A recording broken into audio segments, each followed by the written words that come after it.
کر دوں حضرت عمر رضی اللہ تعالیٰ عنہ نے، خلفائے راشدین نے یہ جو پیش قدمیاں کی ہیں لوگوں کو اس ظلم سے بچانے کے لیے پیش قدمی کی، جب یہ خط گیا تو ان لوگوں نے بڑی حقارت کے ساتھ اس کا جواب دیا۔ اس کے جواب میں حضرت عمر نے خط نہیں بھیجا بلکہ اپنی فوجیں بھیج دی۔ ایک خط کے جواب میں، اس لیے میرے دوستوں اور بزرگوں ہم ان کو سمجھیں۔ ایک بدو آ رہا ہے، مدینے پہنچ نہیں پایا ہے، خیمہ لگا ہوا ہے، حضرت عمر رضی اللہ تعالیٰ عنہ رات میں گشت کر رہے ہیں، وہاں پہنچے، اس آدمی سے پوچھا کیا بات ہے، اندر سے کیسی آواز آ رہی ہے؟ اس نے کہا میاں آپ کے سمجھنے کی بات نہیں۔ کہا بھائی بتاؤ، ہمارے کرنے کا کوئی کام ہوگا تو ہم کر دیں گے۔ جب زیادہ پوچھا گیا تو اس نے بتایا اصل میں مجھے مدینے جانا تھا، رات ہو گئی ہے، میں نے اس لیے یہیں قیام کر لیا ہے، میرے ساتھ میں میری اہلیہ ہیں، درد ذہ ہو رہا ہے، کسی خاتون کی ضرورت ہے۔ عمر رضی اللہ تعالیٰ عنہ گھر جاتے ہیں، اہلیہ کو اٹھاتے ہیں، ان سے کہتے ہیں کہ اٹھو، آج تمہاری ایک بہن کو تمہاری ضرورت ہے۔ ولادت کے وقت میں جن چیزوں کی ضرورت ہوتی ہے ان کو لیتے ہیں، اہلیہ کو ساتھ لیتے ہیں اور جا کر کے کہتے ہیں کہ ان کو اندر جانے دو۔ وہ اندر گئی، خاتون نے ایک خاتون کو سہارا لگایا اور تھوڑی دیر کے بعد ولادت ہو گئی۔ اندر سے آواز آتی ہے امیر المومنین اپنے دوست کو خوشخبری دو کہ ان کے بچہ پیدا ہوا۔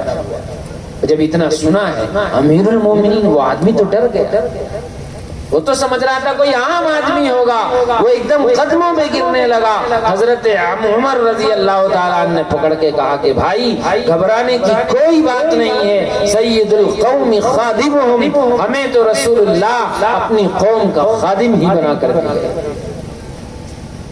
اس لیے میرے دوستوں اور بزرگوں، ان حضرات کی سوانح ہم پڑھیں، جنہیں اللہ نے پڑھنے کی توفیق دی ہے، پڑھنے کا ہنر دیا ہے، پڑھنا جانتے ہیں، تو ان حضرات کی ہسٹریاں، ان کی سوانح حیات، ان کی زندگیاں ہمیں پڑھنی چاہیے، اپنے بچوں کو پڑھانی چاہیے، اپنے بچوں کو بتانی چاہیے ان کی زندگی کیا ہے۔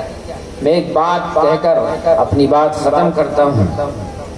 ابھی قریب کے ایک بزرگ وہاں نسیم احمد غازی مظاہری مراد آباد میں گزرے ہیں، اپنے وقت کے بڑے عالم تھے، انہوں نے ایک واقعہ لکھا ہے اپنی کتاب میں کہ ایک اسپتال میں ایک آدمی پڑا ہوا تھا، ایک صاحب آئے، ان کو بلایا اور بلانے کے بعد اس نے پوچھا کیا بات ہے، تو وہ کہنے لگا کہ میں نے آپ کو اس لیے بلایا ہے کہ بس تم رافضی مت بننا۔ اس نے کہا یہ کوئی بات ہے؟ اس نے پھر اپنا واقعہ سنایا کہ میں خود رافضی تھا، ایک دن میں رات میں سویا، میں نے خواب دیکھا، خواب میں دیکھتا ہوں کہ میدان محشر بپا ہے، پیاس لگی ہوئی ہے، دیکھا ایک حوض ہے، اس حوض پر بورڈ لگا ہوا ہے سیدنا ابو بکر صدیق رضی اللہ تعالیٰ عنہ۔ میں نے سوچا یہ تو یہاں نہیں پینا ہے پانی، چنانچہ میں آگے بڑھ گیا، وہاں ایک حوض دکھائی دیا لیکن وہاں بورڈ لگا ہے سیدنا عمر فاروق رضی اللہ تعالیٰ عنہ کا، میں نے وہاں بھی پانی نہیں پیا۔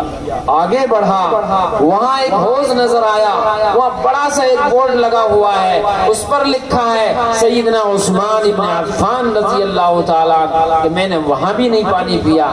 میں اور آگے بڑھا تو وہاں ایک حوض نظر آیا، وہاں ایک بورڈ لگا ہوا ہے اور وہاں لکھا ہوا ہے سیدنا علی بن ابی طالب رضی اللہ تعالیٰ عنہ۔